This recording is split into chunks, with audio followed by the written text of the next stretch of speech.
Nagbakal sa Balay sa Iloilo ang pamilya ni President Ferdinand Bongbong Marcos Jr. suno kay Senator Amy Marcos matapos ang balita ng isa sa mga bataas ng presidente ang may plano nga magpadalagan sa Iloilo. Suno kay Marcos, posible nga magpadalagan sa syudad ng Iloilo o kun Bacolod ang isa sa mga bataas ng presidente apang wala pa sang kumpirmasyon. Apang nagapati man ang natungdan nga hindi na kinahanglan pa nga may magpadalagan sa isa sa mga bataas ng presidente bangod sa madamo na nga Marcos ang yara sa politika. Nahibalawaan ng isa sa mga representante sang mga Marcos ang nagpamangkot sa City Comelec Office tuhoy sa pagparehistro sang boto sang tinalikdan.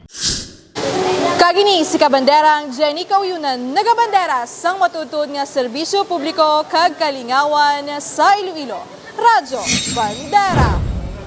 This news is brought to you by.